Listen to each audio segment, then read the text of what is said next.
ഗുരുകരണത്തിലേക്ക് സ്നേഹവന്ദനം. ഡാഡി കള്ളം പറയുന്നു എന്ന പേരിൽ ഒരു ചെറിയൊരു വീഡിയോ ഉണ്ട്. ഒരു കുഞ്ഞ് അവൻ്റെ അച്ഛനെ അല്ലെങ്കിൽ അവളുടെ അച്ഛനെ ഓർമ്മിച്ചെടുക്കുകയാണ്. My daddy is the sweetest, ഏറ്റവും മധുരമുള്ള, ഏറ്റവും തങ്കപ്പെട്ട മനുഷ്യനാണ് എന്നൊക്കെ പറഞ്ഞാണ് കാര്യങ്ങൾ ആരംഭിക്കുന്നത്. പക്ഷെ അതിൻ്റെ രണ്ടാം പാദത്തിൽ പെട്ടെന്ന് ഈ കുഞ്ഞ് പറയുന്നു, പക്ഷെ എൻ്റെ ഡാഡിക്ക് ഒരു കുഴപ്പമുണ്ട്, അയാൾ കള്ളം പറയും. എന്നിട്ട് എന്തൊക്കെയാണ് ആ കള്ളം എന്ന് പിന്നീട് നമ്മൾ ആ വീഡിയോയിൽ കാണുന്നുണ്ട്. തനിക്ക് തൊഴിൽ നഷ്ടപ്പെട്ടിരിക്കുമ്പോഴും തനിക്ക് ജോലിയുണ്ടെന്ന് അയാൾ കള്ളം പറയുന്നു. ഒരു ഹോട്ടലിൽ കുഞ്ഞുങ്ങളുമായിട്ടിരുന്ന് ഭക്ഷണം കഴിക്കുമ്പോൾ തനിക്ക് വിശപ്പില്ലെന്ന് കള്ളം പറയുന്നു. നല്ലതുപോലെ ക്ഷീണിച്ചിരിക്കുമ്പോഴും തനിക്ക് ക്ഷീണമില്ലെന്ന് കള്ളം പറയുന്നു. കൈവശം ഒന്നും ഇല്ലാതിരിക്കുമ്പോഴും നമുക്കെല്ലാം ഉണ്ടെന്ന് നുണ പറയുന്നു. എന്നിട്ട് കുഞ്ഞ് പറയുകയാണ്, ഈ നുണയൊക്കെ ഡാഡി പറയുന്നത് എനിക്ക് വേണ്ടിയാണ്. ഏതെങ്കിലും തരത്തിൽ എല്ലാവർക്കും അവരുടെ അച്ഛനെക്കുറിച്ച് ഓർമ്മിക്കാനായിട്ട് എന്തൊക്കെയുണ്ട്. നമ്മൾ രൂപപ്പെടുത്തിയ ഏറ്റവും പ്രധാനപ്പെട്ട ഒരു ഘടകം നമ്മുടെ അച്ഛനാണ്. പൊതുവേ ആത്മീയതയുമൊക്കെ ആയിട്ട് ബന്ധപ്പെട്ട വിചാരങ്ങളിൽ പലരും ധരിക്കുന്നു അത്തരം ചായ്വുകൾ നമ്മൾ സൃഷ്ടിച്ചെടുത്തത് പിന്നെ അമ്മയുടെ മാതൃക, അമ്മയുടെ പ്രാർത്ഥനയൊക്കെയാണെന്ന്.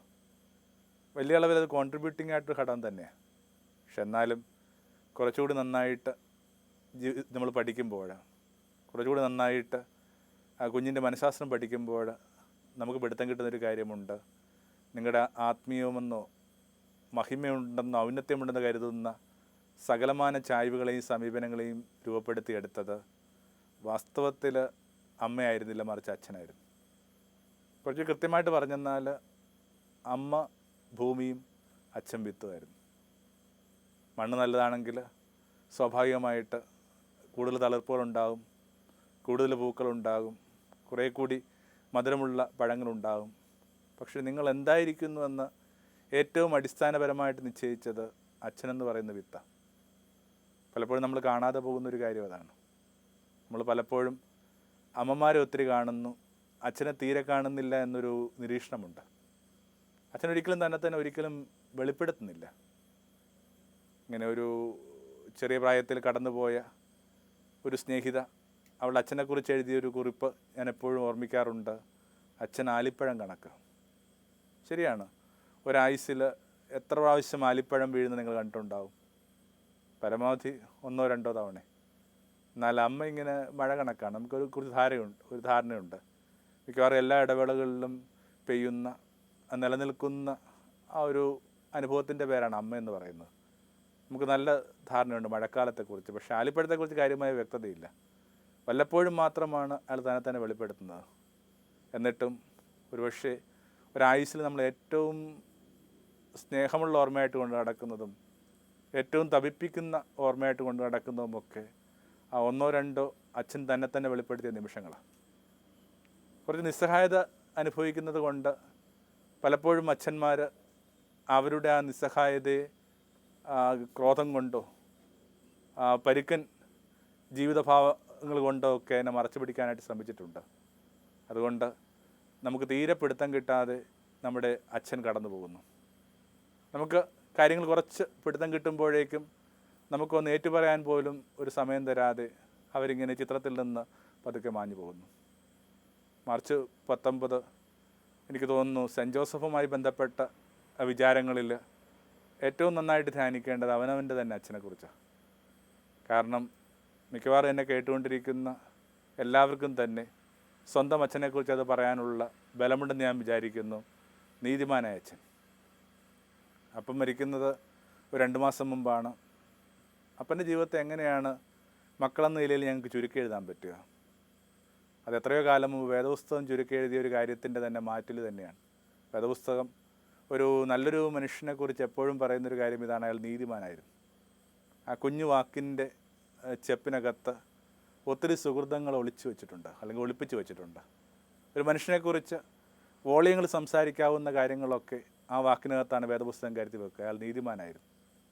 സങ്കീർത്തനം നിങ്ങൾ ആരംഭിക്കുന്നത് തന്നെ അങ്ങനെയാണ്. ഈ നീതിമാൻ ഇങ്ങനെ പുഴയോരത്തെ വൃക്ഷം കണക്കാണ്, നിറയെ പച്ചപ്പുള്ള സദാ പഴങ്ങളുള്ള വൃക്ഷം.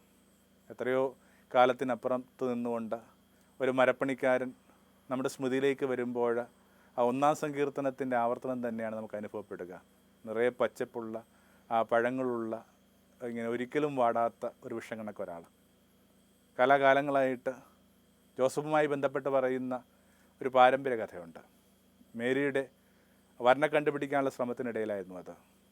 വളരെയേറെ തിരഞ്ഞെടുക്കപ്പെട്ട ഒരു സ്ത്രീ എന്ന നിലയിൽ അവൾക്ക് ഏറ്റവും മഹിമയുള്ളൊരു പുരുഷനെ കണ്ടെത്തണമെന്ന് പുരോഹിതന്മാർക്കും കാരണവന്മാർക്കുമൊക്കെ താല്പര്യമുണ്ടായിരുന്നു.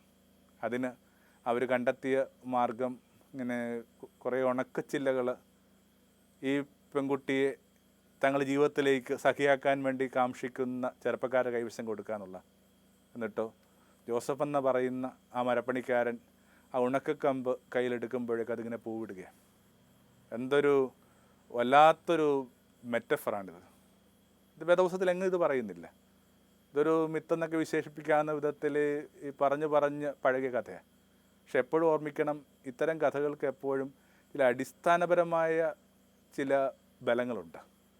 വെറുതെ ശൂന്യതയിൽ നിന്ന് ആരും കഥകൾ സൃഷ്ടിക്കാറില്ല. അങ്ങനെയെങ്കിൽ ഈ മനുഷ്യൻ്റെ ജീവിതത്തെ വിശദീകരിക്കാൻ പറ്റുന്ന, ഈ മനുഷ്യൻ്റെ ജീവിതത്തിലേക്ക് ഒരു താക്കോൽ ദോരക്കാഴ്ച തരുന്ന ഒരു ചിത്രം അതുതന്നെയാണ്. ഇങ്ങനെ കയ്യിലൊരു ചില്ലിക്കമ്പ് പിടിക്കുമ്പോൾ പോലും അതങ്ങനെ പൂവിടുന്നു. പണിയെടുക്കുന്ന സഹജമായ ആത്മീയത പുലർത്തുന്ന മനുഷ്യരുടെയൊക്കെ പ്രതിനിധിയാണ് ജോസഫ് എന്നാണ് എൻ്റെ വിചാരം. ഒന്നും ഇങ്ങനെ എക്സ്ട്രാ ആയിട്ടുള്ളതായിട്ട് നമുക്ക് തോന്നുന്നില്ല.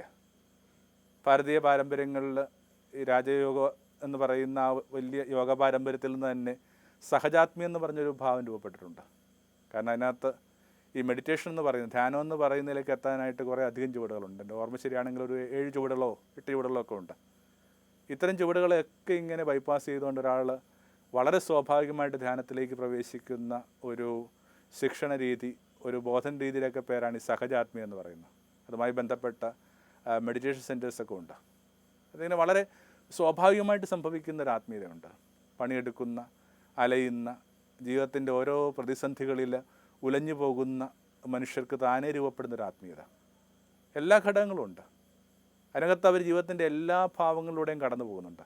പണ്ടിങ്ങനെ ഒരു വല്ലാതെ ഒരു പരിക്കേറ്റൊരു കൊച്ചുമകൾ, അവൾക്കൊരു സൗഹൃദം തകർന്നു പോയി. അവളിങ്ങനെ ഉലഞ്ഞ് അമ്മയുടെ അടുക്കളയിലിരിക്കുമ്പോൾ അമ്മ ഇങ്ങനെ കേക്ക് ഇങ്ങനെ ബേക്ക് ചെയ്യുകയാണ്. അമ്മ ഈ കുഞ്ഞിനെ 1-2 ചെറിയ കാര്യങ്ങൾ സൂചിപ്പിച്ചിട്ടാണ് പ്രകാശിലേക്ക് കൂട്ടിക്കൊണ്ടുപോകാൻ തീരുമാനിച്ചത്. ഈ കേക്കിന് വേണ്ടി ഉപയോഗിക്കുന്ന ഓരോ കാര്യങ്ങളും ഒന്ന് രുചിച്ച് നോക്കാനായിട്ട് പറയുന്നു. എന്തൊക്കെയാവാം അത് ഒരുപക്ഷെ ഇങ്ങനെ ഉടച്ചെടുത്ത ഒരു മുട്ടയുടെ വെള്ളയാവാം, ഇല്ലെങ്കിൽ അതിനകത്ത് ഇടാനായിട്ട് ഉപയോഗിക്കുന്ന ഈസ്റ്റോ എന്തെങ്കിലും അത് കണക്കുള്ള സോഡയൊക്കെ ആവാം, ഈ ഒരു പിടി മാവാം, ഒരിത്തിരി പഞ്ചസാരയാവാം. ഇങ്ങനെ ഓരോന്നെടുത്തിട്ട് ഈ കുട്ടിയോട് രുചിച്ച് നോക്കാൻ പറയുമ്പോൾ കുട്ടി പറയുന്നു ഡിസ്കസ്റ്റിങ്, ഒന്നും അതിൽ തന്നെ ഭംഗിയില്ല. പക്ഷെ എന്നാലും ഇതെല്ലാം കൂടി കുഴച്ച് ഇങ്ങനെ ചുട്ടെടുക്കുമ്പോഴേക്കും ഒരു കേക്ക് രൂപപ്പെടുന്നു പറയുന്ന കണക്ക് തങ്ങളുടെ ജീവിതത്തിൽ അത്ര ഭംഗിയിലും തോന്നുന്ന അനുഭവങ്ങളെപ്പോലും ഇങ്ങനെ സമഗ്രതയിൽ എടുക്കാനായിട്ട് പറ്റുന്നത് കൊണ്ട് ഇവരുടെ ജീവിതം എത്ര മധുരമുള്ളതായിട്ട് മാറുന്നു. അത്തരം ഒരു സഹജ ആത്മീയതയുടെ മനുഷ്യനൊക്കെ ആയിട്ടാണ് നമുക്ക് ഈ ഒരു മരപ്പണിക്കാരനെ വെളിപ്പെട്ട് കിട്ടേണ്ടത്. 12 വയസ്സിൽ ഒരു ചെറിയ കുട്ടി ദൈവത്തെ വിളിക്കുന്ന അപ്പ എന്നാണ്. യേശുവിൻ്റെ കാര്യത്തിൽ സംഭവിച്ചത്. ദേവാലയത്തിൽ കൊണ്ടുപോയ കുട്ടി തിരിച്ചു വരുന്നില്ല. പിന്നീട് 3 ദിവസങ്ങൾക്ക് ശേഷം ആ കുട്ടിയെ അന്വേഷിച്ച് കണ്ടെത്തുമ്പോൾ ആ കുട്ടി പറയുന്നത് ഇങ്ങനെയാണ്, ഞാൻ എൻ്റെ അപ്പൻ്റെ വീട്ടിലായിരിക്കേണ്ടതല്ലേ. 12 വയസ്സെന്ന് പറയുന്നത് കുഞ്ഞുങ്ങൾ മുതിരുന്ന പ്രായം എന്നർത്ഥം, പിബർട്ടി ഏജ് എന്നർത്ഥം. അങ്ങനെയെങ്കിൽ ഈ 12 വയസ്സുള്ള കുട്ടിക്ക് ദൈവം അപ്പനാണെന്ന് തോന്നണമെങ്കിൽ അതിനകത്ത് ലളിതമായൊരു യുക്തിയുണ്ട്. അവന് ദൈവത്തെ കണക്കൊരപ്പനുണ്ടായിരിക്കണം. എനിക്ക് തോന്നുന്നു യേശു ദൈവത്തെ അപ്പനെന്ന് വിളിച്ചത് തന്നെയാണ് ജോസഫിന് ലഭിക്കാവുന്ന ഏറ്റവും നല്ല കോംപ്ലിമെൻറ്റ്. കാരണം അതിനേക്കാൾ മീതെ നിൽക്കുന്ന, അതിനേക്കാൾ മനോഹരമായ മറ്റൊരു വാക്ക് കണ്ടെത്താനായിട്ട് അയാൾക്കില്ല. അപ്പോൾ ദൈവത്തെ കണക്ക് ഒരപ്പനെന്ന് പറയുന്ന സങ്കല്പം ഒരുതരം കോൺവേഴ്സ് തിയറിയാണ്. നമ്മൾ കാലാകാലങ്ങളായിട്ട് ക്രിസ്തുബോധത്തിൽ ഇങ്ങനെ പിറക്കുകയോ വളരുകയൊക്കെ ചെയ്തത് കൊണ്ട് നമുക്ക് ആ വാക്കുണ്ടാക്കുന്ന വ്യത്യാസം അത്ര പിടുത്തം കിട്ടുന്നില്ല. ആ വാക്ക് എന്തുമാത്രം ഇങ്ങനെ യേശുവിൻ്റെ ആത്മീയതയുടെ ഒരു താക്കോൽ വാക്കാണ് നമുക്ക് പിടുത്തം കിട്ടുന്നില്ല. നമ്മളതിങ്ങനെ അതിപരിചയം കൊണ്ടും ചെറുപ്പകാലം കൊണ്ട് പരിചയപ്പെട്ടത് കൊണ്ടും അതിനെ കാര്യമായിട്ട് മെഡിറ്റേറ്റ് ചെയ്തിട്ട് അതിനെ കാര്യമായിട്ട് എക്സ്പ്ലോർ ചെയ്തിട്ടില്ല. പക്ഷേ എന്തൊരു വാക്കാണ്, ദൈവത്തെ വിശേഷിപ്പിക്കുന്ന വാക്കാണ് അപ്പൻ. അങ്ങനെയെങ്കിൽ ഈ കുഞ്ഞ് ദൈവത്തെ അപ്പനെന്ന് വിളിക്കുമ്പോൾ ആ കോൺവേഴ്സിയർ എന്ന് പറയുന്ന സംഭവമുണ്ട്. എ ബി ആണെങ്കിൽ ബി നിശ്ചയമായിട്ട് എ കൂടി ആവണം. ദൈവം അപ്പനാണെങ്കിൽ അപ്പൻ ദൈവം കൂടി ആവണം. മലയാറ്റൂരിൻ്റെ ദൈവം എന്ന് പറയുന്നൊരു കഥ ഓർക്കുന്നുണ്ട്.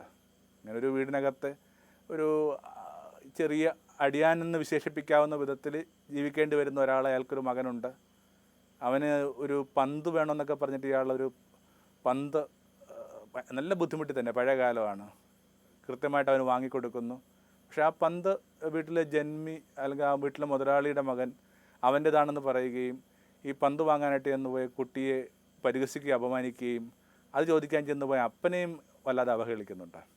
പിന്നെ ഇയാൾ നമ്മൾ തീരെ പ്രതീക്ഷിക്കാത്ത വിധത്തിലാണ് ഈ മനുഷ്യനോട് പ്രതികരിക്കുക. അത് കാര്യങ്ങൾ ഇയാളുടെ കൊലപാതകത്തിൽ അവസാനിക്കുന്ന വിധത്തിലെത്തി. പിന്നീട് കോടതി ചോദിക്കുന്നുണ്ട്, നീ എന്തുകൊണ്ടാണ് ഇത്രയും ആ കഠിനമായ കൃത്യം ചെയ്തത്? അപ്പോൾ ഈ മനുഷ്യൻ കോടതിയുടെ മുമ്പിൽ പറയുന്നുണ്ട്, എൻ്റെ കുഞ്ഞിൻ്റെ മുമ്പിൽ വെച്ചല്ലേ അയാൾ എന്നെ അപഹസിച്ചത്. ഞാൻ എൻ്റെ കുഞ്ഞിൻ്റെ ദൈവമല്ലേ, അവൻ്റെ മുമ്പിൽ ഞാൻ ദൈവമായിട്ട് നിലനിന്നില്ലെങ്കിൽ പിന്നെ ഞാൻ എന്തിനാ സാർ? അങ്ങനെ ഒരു സങ്കല്പം കഥയിൽ ആ ഒരു അതിൻ്റെ ഹിംസാത്മകമായ പ്രതലങ്ങൾ ഒന്ന് ഒഴിവാക്കി കഴിഞ്ഞെന്നാൽ എവിടെ ഒരു സൂചന കിടപ്പുണ്ട്, ഈ കുഞ്ഞിൻ്റെ ആ ദൈവം അച്ഛൻ. ഇത് വാസ്തവത്തിൽ എൻ്റെ പ്രായത്തിലോ അല്ലെങ്കിൽ എന്നെക്കാൾ ചെറിയ പ്രായത്തിലോ ഒക്കെ ഇങ്ങനെ അച്ഛന്മാരായിട്ടുള്ള എൻ്റെ എല്ലാ കേൾവിക്കാർക്കും ഇങ്ങനെ ചങ്കിൽ കൊളുത്തേണ്ടി വരേണ്ട ഒരു വിചാരം കൂടിയാണ്. നമ്മൾ കുഞ്ഞുങ്ങളുടെ ദൈവമാവുന്നുണ്ടോ? കുഞ്ഞുങ്ങളുടെ ദൈവമെന്ന് പറയുന്നത് അത്ര എളുപ്പമുള്ള കാര്യമൊന്നുമല്ല.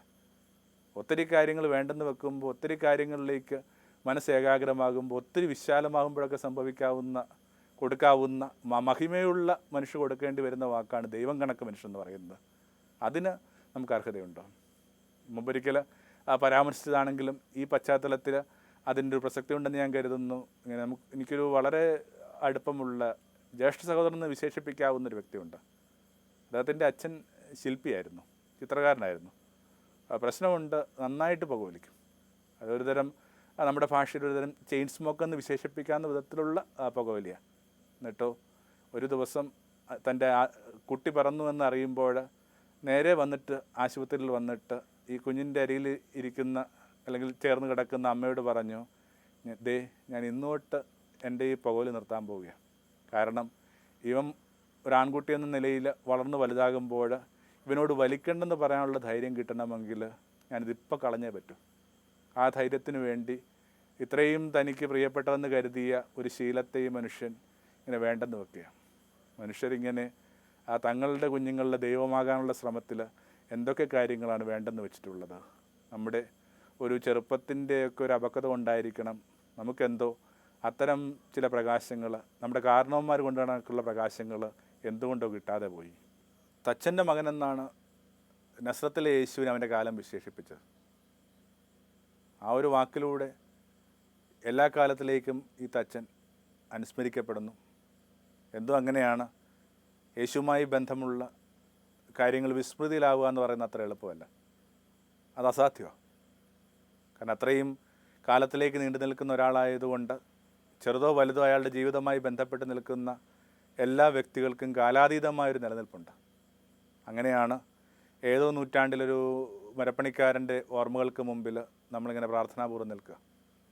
സ്വന്തം വീടിനെയൊക്കെ ആ മരപ്പണിക്കാരൻ്റെ പ്രകാശത്തിൽ ഒന്ന് പുനർവിചിന്തനം ചെയ്യാനായിട്ട് നമുക്ക് ധൈര്യമുണ്ടാകുമ്പോൾ, ഒരു ചുവട് മുമ്പോട്ട് പോകാനായിട്ടും കുറേ കൂടി ഇഴയെടുപ്പവും ഭംഗിയുമുള്ള ഒരു ഗാർഹിക അന്തരീക്ഷം സൃഷ്ടിക്കാനുമൊക്കെ നമുക്കും ബലമുണ്ടായിരിക്കും.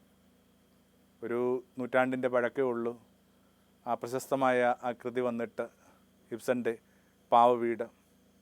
ദീർഘമായ ഒരു ദാമ്പത്യത്തിൽ നിന്ന് നോറ എന്ന് പറയുന്ന ഒരു സ്ത്രീ വാതിലടച്ച് ഇറങ്ങിപ്പോകുന്നതിനേക്കാൾ മുമ്പേ, അവൾ വാതിലടച്ചതിനെ കുറിച്ചൊക്കെ പിന്നീട് ബർണഷ പറയുന്നത് ഇങ്ങനെ വാട്ടർലൂവിൽ നിന്ന് മുഴങ്ങിയ പീരങ്കിയുടെ ആ വെടിയൊച്ചയുടെ ശബ്ദത്തെക്കാൾ കഠിനമായിരുന്നു നോറ എന്ന് പറഞ്ഞ് സ്ത്രീ വലിച്ചടച്ച വാതിലെന്നാണ് പറയുക. അത്രയും യൂറോപ്പിനെ നടുക്കിയ ഒരു കഥയുടെ പേരാണ് ഇബ്സൻ്റെ പാവവീടെന്ന് പറയുന്നത്. ആരും വിചാരിക്കരുത് ഈ പറയുന്ന വിവാഹമോചനത്തിൻ്റെ കഥകൾക്ക് ഇങ്ങനെ പല നൂറ്റാണ്ടുകളുടെ കഥയുണ്ട്, കഷ്ടിച്ചൊരു നൂറ്റാണ്ടിൻ്റെ കഥയുള്ളൂ. അതുകൊണ്ടാണ് ഈ ഒരു നാടകം ഇത്രയും യൂറോപ്പിൻ്റെ മനസാക്ഷിയെ തൊട്ടത്. ഇപ്പം എന്തുകൊണ്ടാണ് ഈ താൻ ഇറങ്ങിപ്പോകുന്നതെന്നൊക്കെ ഈ പുരുഷൻ, നോറയുടെ പുരുഷൻ അവളോട് ഒരു വിശദീകരണം ചോദിക്കുമ്പോൾ അവളിങ്ങനെ ഒരു 3 കാര്യങ്ങളെങ്കിലും വളരെ വേഗത്തിൽ പറഞ്ഞിട്ടാണ് ഈ ഒരു പുറത്തേക്കുള്ള യാത്ര നടത്തുന്നത്. അവൾ പറയുന്ന ആ 3 കാര്യങ്ങൾ ഇങ്ങനെയൊക്കെയാണ്. ഒന്ന്, നമ്മൾ ഈ വീടിനകത്ത് ഗൗരവമുള്ള ഒരു കാര്യവും സംസാരിക്കുന്നില്ല. 2, ഈ വീടിനകത്ത് നമ്മൾ ഓരോ നിമിഷവും കൂടുതൽ അപരിചിതരായിക്കൊണ്ടിരിക്കുന്നു. 3, നിങ്ങൾക്ക് ആവശ്യം എപ്പോഴും ഒരു പാവയായിരുന്നു. ആ കൃതിയുടെ ആ പേര് പോലും അത് തന്നെയാണല്ലോ, ഡോൾ ഹൗസ്, പാവ വീട്. ഈ ഒരു പശ്ചാത്തലത്തിലാണ് ജോസഫ് എന്ന് പറയുന്ന ഒരു മനുഷ്യൻ്റെ ആ നിലനിൽപ്പ് അപൂർവ ഭംഗിയുള്ള ചാരുതയുള്ള ഒരു അനുഭവമായിട്ട് നമുക്ക് വെളിപ്പെട്ട് കിട്ടുന്നത്. എന്തൊക്കെയാണോ നോറ തൻ്റെ പുരുഷനിൽ ആരോപിച്ചത്, ആ കാര്യങ്ങളുടെയൊക്കെ അങ്ങേയറ്റത്തെ എക്സ്ട്രീം സ്റ്റാറ്റസിൽ നിന്ന ഒരു മനുഷ്യൻ്റെ പേരായിരുന്നു ജോസഫ്. അയാൾക്കിങ്ങനെ ആ ഗൗരവമുള്ള കാര്യങ്ങൾ മാത്രമേ ഉണ്ടായിരുന്നുള്ളൂ. ഓർമ്മിക്കണം, ജീവിതത്തിലെ ഏറ്റവും കഠിനമായ നിമിഷം എന്ന് പറയുന്നത് തനിക്ക് വേണ്ടി നിശ്ചയിക്കപ്പെട്ട ഒരു സ്ത്രീയുടെ ഉദരത്തിൽ വളരുന്ന ജീവനെക്കുറിച്ചുള്ള അയാളുടെ ആ വല്ലാത്ത ട്രോമയുണ്ട്, ആഗണിയുണ്ട്. അത്തരം നിമിഷങ്ങളിൽ പോലും നമ്മൾ വായിച്ച് കേൾക്കുന്നു, ഇയാളിങ്ങനെ ആരോടും ചർച്ച ചെയ്യുന്നില്ല. ഇയാൾ ചർച്ച ചെയ്തത് മുഴുവൻ അയാളുടെ ഉള്ളിലെ ആ ഒരു സ്വരത്തോടാണ്, വനമേഘങ്ങളിൽ എവിടെയുള്ള ദൂതരോടൊപ്പമാണ്. അതിങ്ങനെ അസാധാരണമാണ്.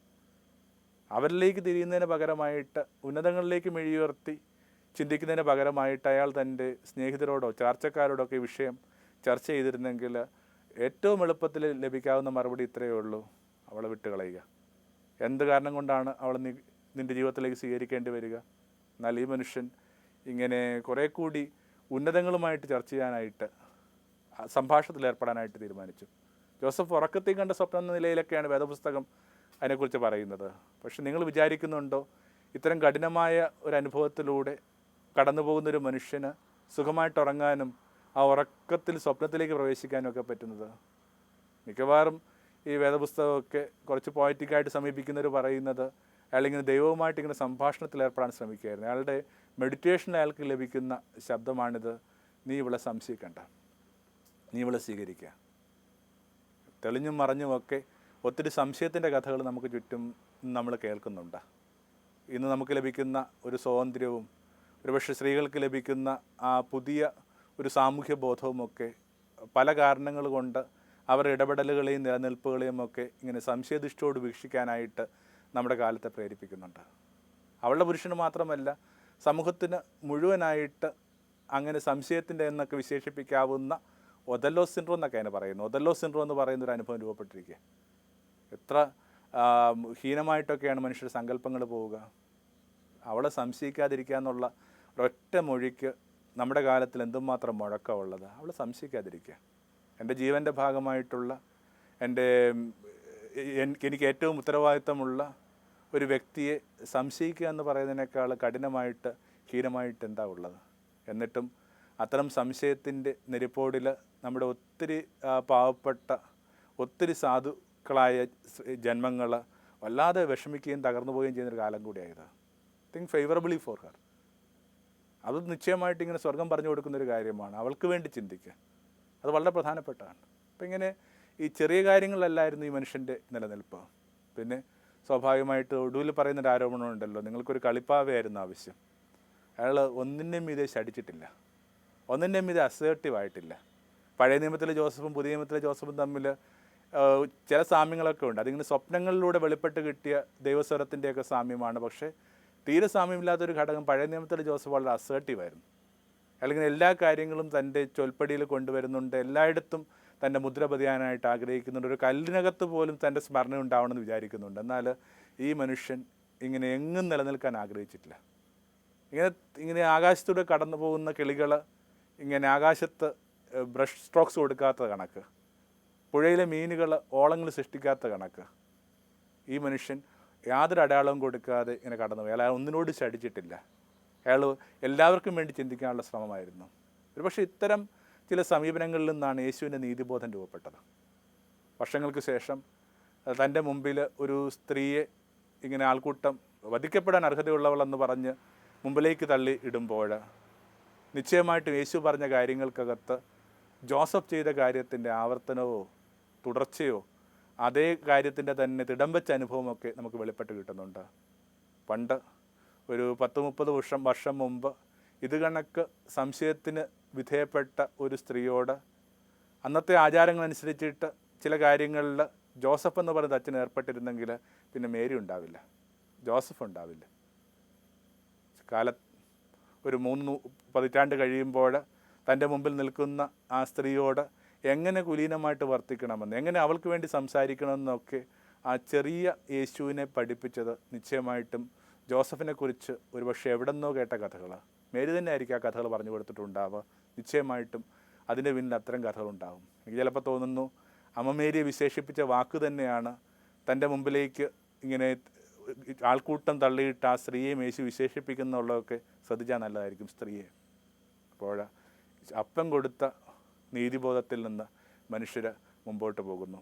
നമുക്ക് ഈ വിചിന്തനങ്ങളൊക്കെ പതുക്കെ അവസാനിപ്പിക്കുമ്പോൾ ആ ജോസഫിനെ നമസ്കരിക്കുന്നതിനോടൊപ്പം നമ്മൾ കാണാതെയോ നമസ്കരിക്കാതെ പോയ നമ്മുടെ കുടുംബത്തിലെ ഓരോ വീടിൻ്റെയൊക്കെ ഗൃഹനാഥൻ, ചിലപ്പോൾ അത്തരം ഒരു അപ്പനോ ഇല്ലാത്തൊരു വീടിനകത്ത് അമ്മ തന്നെ ആയിരിക്കാം ഗൃഹനാഥൻ. പലപ്പോഴും അവൾ ഒരു പുരുഷന് തുല്യമായ റോൾ എടുക്കുന്നുണ്ട്. അവരെയൊക്കെ ഒന്ന് നമസ്കരിക്കാനും അവരെ കാണാതെ പോയെന്നോർത്തിട്ട് അവരെ കണ്ടെത്താതെ പോയെന്നൊക്കെ ഓർത്തിട്ട് ഒരു നിമിഷം വ്യാകുലപ്പെടാനും പറ്റുമെങ്കിൽ ഇത്തരം ഓർമ്മ ദിനങ്ങൾക്ക് കുറേ കൂടി പ്രസക്തി ഉണ്ടാകുന്നു. നീതിമാനായൊരു മനുഷ്യൻ, നിശബ്ദയുടെ ഒരു മനുഷ്യൻ, ഒന്നിൻ്റെ മീതെയും ഒരടയാളം വേണമെന്ന് കരുതാതെ പോയ മനുഷ്യൻ, മറ്റുള്ളവർക്ക് വേണ്ടി ചിന്തിച്ച മനുഷ്യൻ, ഇങ്ങനെ വിവാഹബന്ധത്തിൻ്റെ നിലനിൽപ്പിന് വേണ്ടി കൃത്യമായിട്ട് ഏത് അറ്റം വരെയും പോകാൻ തയ്യാറായിട്ടുള്ള മനുഷ്യൻ എന്നൊക്കെ നിലയിൽ നമ്മൾ കുറേ കൂടി ജോസഫിനെ ഇനിയും പഠിക്കേണ്ടിയിരിക്കുന്നു, കണ്ടെത്തേണ്ടിയിരിക്കുന്നു. ആമേൻ. ജീവിതം പ്രഭാമയം സന്നിധാനം ദീപം ദീപം ദീപം